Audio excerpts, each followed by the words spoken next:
Welcome dear rockers, कैसे हो आप सभी। चलिए आज हम देखने वाले हैं डायमंड डस्ट। मूवी की शुरुआत होती है 1 जनवरी 2018 से, जिस दौरान हम ताहिर को देखते हैं जो कि बाहर से जब घर आता है तो अपने पिता को जमीन पर पाता है। ओह, उन्हें किसी ने मार दिया है। लेकिन उसी वक्त अचानक से ताहिर को भी कोई मार देता है, यानी कि उस पर हमला कर देता है। अब ये कौन है फिलहाल तो यह हमें नहीं दिखाया जाता, क्योंकि यहीं पर सीन कट होता है और कहानी जाती है 1954 के समय में, जहां में ताहिर के पिता मुराद का बचपन दिखाया जाता है। ये वो समय था जब इजिप्ट की सियासत काफी तेजी से बदल रही थी। इसी दौरान एक दिन अचानक से मुराद के पिता की मौत हो गई जब वो काफी छोटे थे। मुराद को उनके पिता ने समझाया था कि अगर किसी से कोई गलती होती है तो उसके लिए माफी मांगना ही काफी नहीं होता, बल्कि उस गलती को सुधारना जरूरी होता है। अब इसके बाद ताहिर के पिता मुराद की जिंदगी में क्या हुआ यह हमें कहानी में आगे बताया जाएगा, क्योंकि सीन अब यहीं से कट होकर ताहिर पर आ जाता है। मुराद अब काफी बूढ़े हो चुके हैं और वो चल फिर नहीं सकते, उन्हें व्हील चेयर का इस्तेमाल करना पड़ता है। बात करें ताहिर की तो वो एक फार्मासिस्ट है, यानी कि वो एक मेडिकल शॉप चलाता है। साथ ही वो अपने पिता का भी पूरा ख्याल रखता है और कभी कभार उसकी बुआ उनके यहाँ पर आती रहती है, जिससे ताहिर की मदद भी हो जाती है। और सच बताऊं तो ताहिर के लिए उसके पिता ही सब कुछ थे। एक दिन जब ताहिर अपनी मेडिकल शॉप में होता है तो वहाँ पर सारा नाम की एक लड़की कुछ दवा लेने के लिए आती है, और पता नहीं उस लड़की पर ऐसा क्या था, ताहिर उसे पसंद करने लग जाता है। एक्चुअली सारा ताहिर की बिल्डिंग के 3rd फ्लोर पर रहती है और दोनों एक दूसरे के बारे में अच्छे से जानते भी हैं कि वो एक ही बिल्डिंग से हैं, लेकिन उन्होंने आज तक बात नहीं की होती। अब ताहिर यहाँ पर सारा से बात करने की कोशिश करता है, मगर सारा उससे बात करने में कोई दिलचस्पी नहीं दिखाती। उसके जाने के बाद वहाँ पर शोएब नाम का एक गुंडा आता है जो ताहिर से एक नशीली दवा की मांग करता है, लेकिन ताहिर उसको ये दवा बिना डॉक्टर के प्रिस्क्रिप्शन देने से मना कर देता है। अब इस पर वो गुंडा है, गुंडा बिरादरी का है तो गुस्सा हो ही जाएगा। वो काउंटर की उस तरफ से ताहिर का गला पकड़ लेता है। तब वहाँ पर काम करने वाला एक आदमी शोएब को वो दवा दे देता है। अब ताहिर को छोड़ने के बाद जाते जाते शोएब मेडिकल शॉप का दरवाजा तोड़ते हुए चला जाता है। उसके बाद शोएब के खिलाफ ताहिर पुलिस कंप्लेंट भी करता है, मगर कोई फायदा नहीं होता। इस बारे में वो अपने पिता से आकर भी बताता है, जिस पर उसके पिता कहते हैं कि शोएब जैसे लोगों को पुलिस कुछ नहीं करेगी बेटा, तुम इन सब चीजों में ना पड़ो तो वो अच्छा होगा, और आगे से जब भी कोई कुछ मांगे तो उसे चुपचाप दे दो, बस किसी से लड़ाई झगड़ा मत करना। अगली सुबह मुराद अपने बेटे से कहते हैं कि मुझे आज बाहर कुछ काम है, तो बस फिर क्या था, ताहिर अपने हाथों से उन्हें नहला धुलाकर अच्छे कपड़े पहनाकर बाहर लेकर जाता है। असल में मुराद को बिलाल नाम के एक पॉलिटिशियन से मिलना था। वो बिलाल के गार्ड से कहते हैं कि जाओ उन्हें मेरा नाम बता दो, वो मुझे अंदर जरूर बुलाएंगे। और होता भी दोस्तों कुछ ऐसा ही है। ताहिर और मुराद अंदर जाते हैं, जहाँ बिलाल से मुराद अकेले में बात करता है। यहाँ दोनों के बीच काफी पॉलिटिकल टाइप की बातें होती रहती है, मगर जाते हुए मुराद बिलाल से कहता है कि आप जानते हो मैं जो भी सपना देखता हूँ वो सच होता है। कल मैंने देखा कि मेरा दोस्त आपको अपना हाथ पकड़कर कहीं लेकर जा रहा है। इस पर बिलाल हंसकर कहता है कि भला इस सपने का क्या मतलब हुआ। तो सामने से जवाब आता है, मेरा दोस्त मर चुका है, और जब मरा हुआ कोई किसी जिंदा इंसान को सपने में अपने साथ लेकर जा रहा हो, मतलब उस इंसान की मौत बहुत नजदीक होने वाली है। कम लफ्जों में कहें तो आपकी जान को खतरा है। और ये बात सुनकर बिलाल तो डर सा जाता है और मुराद यहाँ से अपने बेटे के साथ निकल जाता है। अब इसके अगले दिन जब ताहिर घर आता है ना, तो वो देखता है कि मुराद जमीन पर पड़ा हुआ है, किसी ने उसको चाकू मार दिया था।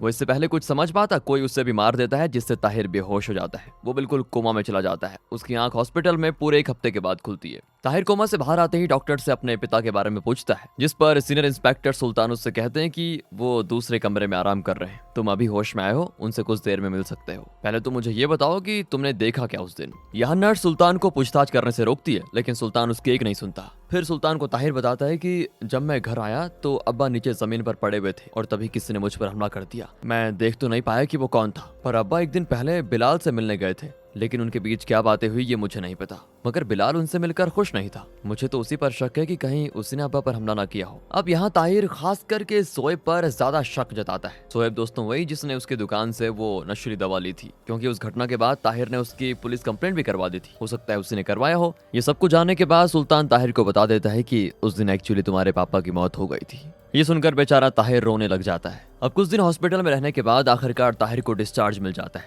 लेकिन डॉक्टर उससे बताती है कि तुम अपने एक हाथ से कोई चीज आसानी से नहीं पकड़ पाओगे अब, साथ ही तुम्हें माइग्रेन भी हो सकता है, तुम्हें कुछ दिनों तक दौरे भी पड़ सकते हैं, तो तुम्हें सावधान रहना होगा। घर आने के बाद ताहिर से मिलने के लिए सारा आती है। असल में उसे बेहोश सारा नहीं देखा था, तभी उसने सही समय पर एम्बुलेंस बुलाकर ताहिर की जान बचाई थी। ताहिर फिर उसको शुक्र अदा करता है और उसके पूछने पर बता देता है कि अभी वैसे पुलिस को कुछ पता नहीं चला कि वो हमला किसने किया था। इसके बाद सारा चली जाती है। बाकी सारा की बात करें तो वो एक मशहूर न्यूज चैनल की शो के प्रोड्यूसर है, जिसमें करप्ट लोगों और पॉलिटिशियन से रिलेटेड न्यूज दिखाई जाती है। ये न्यूज टीवी पर सारा का बॉयफ्रेंड वलीद पेश करता है। सारा उससे काफी ज्यादा इंप्रेस भी हो जाती है और उसके शादीशुदा होने के बावजूद, उसके बाल बच्चे होने के बावजूद सारा वलीद को चाहती है। इधर ताहिर सुल्तान के बुलाने पर उससे मिलने जाता है, जहाँ पर सुल्तान उससे पूछता है कि क्या तुम्हें पता है तुम्हारे पिता क्यों बिलाल से मिलने गए थे।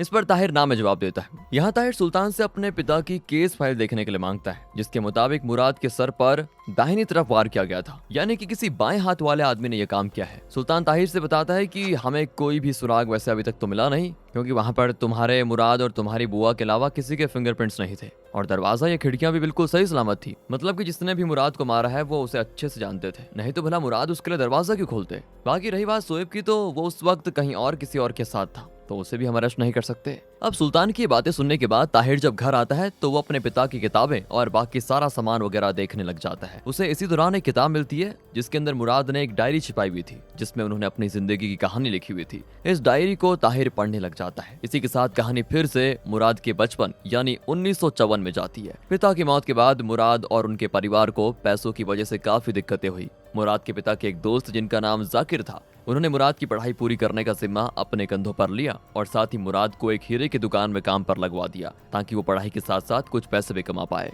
जाकिर की एक बेटी थी जो कि अपनी पालतू बिल्ली को बहुत प्यार करती थी, पर कुछ दिनों से उस बिल्ली के स्वभाव में अजीब सा अंतर आ गया और उसने सभी को काटना शुरू कर दिया। अब जाकिर इस बिल्ली को घर से दूर करना चाहते थे, मगर वो अपनी बेटी की वजह से मजबूर थे, क्योंकि उसकी बेटी को वो अभी भी बहुत प्यारी थी। तो एक दिन हुआ ये कि उन्होंने मुराद से वो पाउडर मंगवाया जिससे हीरे की सफाई की जाती थी। इस पाउडर को वो डायमंड डस्ट बोलते थे। इस डायमंड डस्ट की छोटी सी डोज जाकिर ने उस बिल्ली को खाने में दे दी। बिल्ली कुछ ही दिनों में मर गई। उसकी हालत काफी ज्यादा खराब हो गई थी और जाकिर ने मुराद से ये भी कहा था कि ये बात किसी को मत बताना। जल्दी 2 साल बीत गए और साल 1956 में इजिप्ट में युद्ध छिड़ गया। तब मुराद ने देखा कि जाकिर दुश्मन जहाज को रोशनी दिखाकर सिग्नल दे रहा है, यानी कि वो गद्दार निकला। इस पॉइंट पर मुराद को अपने पिता की बात याद आ गई कि अगर गलती की तो माफी मांगने से कुछ नहीं होगा, उसे सुधारना जरूरी है। तो जाकिर की इस गलती को सुधारने के लिए मुराद ने उन्हें चाय में वही डायमंड डस्ट दे दी जो उन्होंने बिल्ली को दी थी, और इसे जाकिर एक ही महीने में तड़प तड़प कर मर गया। उसके मरने के बाद जाकिर की बेटी और माँ ने ये देश ही छोड़ दिया और फिर मुराद ने भी अपनी हिस्ट्री की पढ़ाई पूरी कर ली।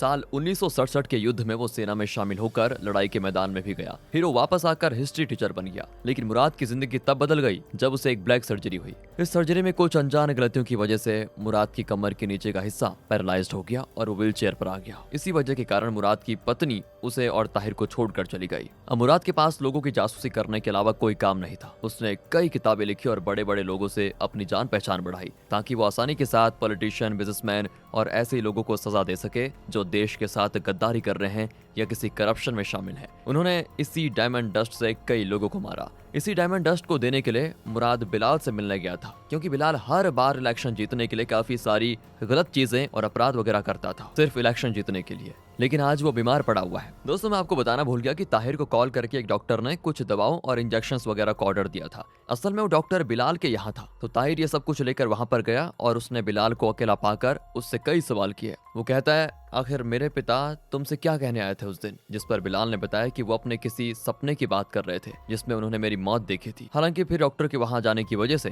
ताहिर वहां से चला जाता है, पर अब उसे अपने सारे सवालों के जवाब मिल गए थे और यहीं पर ये डायरी बीच में खत्म हो जाती है। इसके बाद ताहिर उस डायमंड डस्ट को ढूंढने लग जाता है जो कि उसे अपने पिता की व्हीलचेयर के हैंडल के अंदर रखी मिलती है। इसके कुछ देर के बाद ताहिर को अपने साथ एक पार्टी में ले जाने के लिए सारा आती है, जो उसे पार्टी में ले जाकर वलीद से मिलवाती है। असल में वलीद ताहिर का एक लाइव इंटरव्यू करना चाहता है अपने शो के लिए। इसमें वो ताहिर से मुराद की मौत से जुड़े कई सवाल पूछना चाहता है, जिसके लिए ताहिर सुनते ही तुरंत मना कर देता है और वहां से सारा को बाय बोल कर निकल जाता है। दूसरी ओर सुल्तान बिलाल के बेटे हुकुम की मिस्ट्रेस जेनिफर से फोन पर बात कर रहा होता है। असल में अब बिलाल कुछ ही दिनों का मेहमान है, तो उसकी जगह उसका बेटा हुकुम उसकी जगह इलेक्शन में खड़ा होने वाला है, इसलिए उसने जेनिफर को सुल्तान के साथ मीटिंग करने के लिए कहा हुआ है। अब हुकुम का नाम सुनते ही सुल्तान तुरंत उससे मिलने जाता है, जहां हुकुम उसे बताता है कि बिलाल की बॉडी के अंदर डॉक्टर्स को कोई फॉरेन मटेरियल मिला है, जिसकी वजह से उनके शरीर में फोड़े फुंसी हो रहे हैं और अब वो कुछ ही दिनों के मेहमान भी है, इसलिए मुझे इस इलेक्शन में तुम जैसे लोगों का साथ चाहिए। इस पर सुल्तान कहता है कि मुझे आपको इलेक्शन जिताने के लिए अपोजिशन को दबाना होगा, उनके लोगों को जेल में डालना होगा और भी बहुत सारी चीजें करनी होगी। बट एक बात बताइए, इसके लिए आप मुझे अपना मेंशन दे सकते हो। यहाँ हुकुम को सुल्तान की मांग जायज नहीं लगती क्योंकि उसका मेंशन काफी महंगा होता है, इसलिए वो गुस्सा करके चला जाता है। घर पहुंचकर वो जेनिफर को अपना गुस्सा दिखाता है। जेनिफर जानती थी कि हुकुम को लड़कों का शौक है, तो उसने हुकुम के कमरे में पहले से एक लड़का बैठा के रखा होता है, फिर द एंजॉय। लेकिन वो सुल्तान को नहीं बोला था। यहाँ वो अपनी पावर का इस्तेमाल करके सुल्तान को उसकी जॉब से डिस्चार्ज दिलवा देता है। इधर बिलाल की भी अब तक मौत हो गई होती है। दूसरी ओर हमें पता है कि ताहिर ने शोएब की पुलिस कंप्लेंट की थी, इसलिए अब वो ताहिर को मारने जाता है। तब ताहिर उससे कहता है कि मेरे पिता की तरह मुझ में भी सपने देखने की शक्ति है, जो कि सच होते हैं। इस सपने के बारे में मैं तुम्हें चाय के साथ बताता हूँ। अब ये चीज सुनकर शोएब ताहिर को छोड़ देता है। फिर क्या था, ताहिर चाय में वही डायमंड डस्ट मिलाकर शोएब को पिला देता है और उससे कहता है, मैंने देखा कि मेरा मरा हुआ बाप तुम्हें अपने साथ लेकर जा रहे हैं। अब ये सुनकर शोएब तो हंसने लग जाता है और कहता है कि तू भी अपने बाप की तरह पागल हो गया है क्या। इतना कहकर वो वहां से निकल जाता है। इस तरफ सारा को पता चलता है कि जब भी वलीद उसके साथ इंटीमेट होता था तो एक कैमरा छुपाकर उसे रिकॉर्ड किया करता था और उसने ये एक नहीं कई लड़कियों के साथ किया था। ये चीज का पता लगते ही सारा समझ जाती है कि वलीद उसके साथ अब क्या करने वाला है, उसको वो ब्लैकमेल करेगा। इसलिए वो इसके बारे में सबको बताने का मन बना लेती है, लेकिन वलीद उसको पकड़कर उसके साथ और जबरदस्ती करने लग जाता है और साथ ही साथ रिकॉर्डिंग भी करता है। यही नहीं, वो सारा को मारता भी बहुत ज्यादा है। उधर दिखाते हैं तो शोएब अब धीरे धीरे बीमार हालत में है और सुल्तान से मिलता है। सुल्तान जब देखता है कि शोएब का हाल बिल्कुल बिलाल की तरह है तो उसे समझने में देरी नहीं लगती कि सब कुछ ताहिर का ही किया धरा है। बस फिर क्या था, सुल्तान शोएब के साथ ताहिर के घर पर जाता है, जहां ताहिर को शोएब काफी अच्छे से धोता है। यहाँ तक कि सुल्तान एक पॉइंट पर शोएब को भी इंजेक्शन देकर मार देता है। असल में वो हुकुम से ताहिर के जरिए अपना बदला पूरा करना चाहता था। इसके लिए वो अगले दिन ताहिर को एक जगह मिलने के लिए बुलाता है, जहाँ ना चाहते हुए भी ताहिर को जाना ही होगा। साथ ही शोएब की बॉडी भी उसी को ठिकाने लगानी है। इसके लिए ताहिर सुल्तान के जाने के बाद बाहर से ढेर सारा एसिड खरीद कर लेकर आता है, पर इसके पहले वो बॉडी को ठिकाने लगाता वहां पर सारा आ जाती है, जो कि अपनी चोट के साथ ताहिर से वो सब कुछ बताती है जो वलीद ने उसके साथ किया है। ताहिर फिर किसी तरह सारा को संभालता है, पर वो शोएब की लाश को गलती से देख लेती है। अब लाश को देखकर वो काफी तेज चिल्लाती भी है। यहाँ ताहिर उसका मुंह बंद करके उसको पूरी सिचुएशन और सारी बात समझाता है। फिर सारा के जाने के बाद ताहिर शोएब की लाश को काट कर उसे बाथ टब में एसिड डालकर रख देता है। कुछ देर में बॉडी के पार्ट्स एसिड की वजह से गायब हो जाएंगे। इस बारे में सारा भी किसी से कुछ नहीं बताती। दूसरे दिन सुल्तान ताहिर से कहता है कि तुम्हारे पिता के बारे में काफी सुना था, पर अब उन्हें जान पाया हूँ। तुम्हें भी उनकी डायमंड डस्ट की मदद से आज एक जान लेनी होगी, जो होगी बिलाल के बेटे हुकुम की। सुल्तान कहता है, तुम चिंता मत करो, मैं तुम्हें हुकुम के करीब पहुंचाने का वादा करता हूँ। तुम्हारे पिता की जान बिलाल नहीं ली है और अब तुम्हें उसके बेटे हुकुम को मारने का मौका मिल रहा है, तो मेरा और तुम्हारा दुश्मन एक ही है। ये काम किसी भी कीमत पर हो जाना चाहिए, नहीं तो तुम्हारे लिए अच्छा नहीं होगा। बस दोस्तों, फिर क्या था, सुल्तान जेनिफर को जान से मारने की धमकी देकर उसके जरिए ताहिर को हुकुम तक पहुंचा देता है। अब हुकुम को लड़कों का शौक है, तो वो ताहिर को देखकर काफी खुश भी होता है। यहाँ पर ताहिर एक फोटो को देखता है जो कि 1 जनवरी 2018 की थी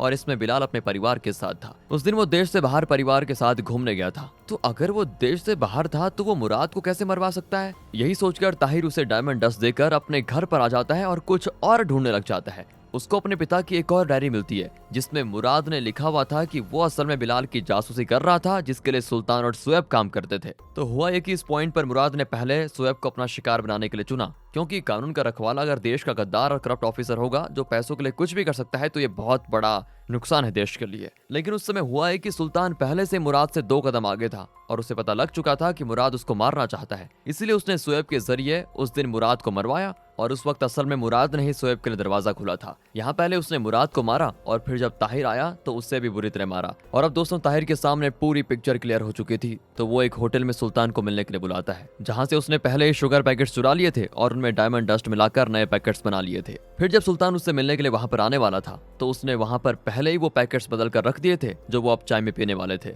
बस फिर क्या था, जैसा कि ताहिर ने सोचा था बिल्कुल वैसा ही होता है। सुल्तान ताहिर को धमकी देते हुए एक पैकेट अपनी चाय में डालकर पी जाता है। यहाँ ताहिर उसके लिए करप्शन और गलत कामों के बारे में बात कर रहा होता है। ताहिर का तो काम हो चुका था, वो अब ये जगह छोड़कर कहीं और ही गायब हो जाता है, क्योंकि उसे पता है कि जल्द ही सुल्तान को पता चल जाएगा कि उसे भी डायमंड डस्ट दे दिया गया है, जिसका किसी के पास इलाज तो है नहीं। जल्द ही सुल्तान की भी तड़प तड़प कर मौत हो जाती है और उसके मरते ही ताहिर वापस आ जाता है। इसी डायमंड डस्ट की मदद से सारा भी वलीद की जान लेकर अपना बदला पूरा करती है। वो और ताहिर अब एक दूसरे को चाहने लगे थे, तो दोनों साथ में इस जगह को छोड़कर दूसरे शहर चले जाते हैं, जहां दोनों साथ में रहते हैं। लेकिन इन्होंने जो लोगों की जान ली थी उसे ये कभी भुला नहीं पाएंगे। और मूवी के आखिर सीन में हम बची हुई डायमंड डस्ट को ताहिर के हाथों में देखते हैं, जिससे वो अपने पिता की व्हीलचेयर के हैंडल में रख देता है। इसी के साथ दोस्तों, ये मूवी यहाँ पर खत्म होती है।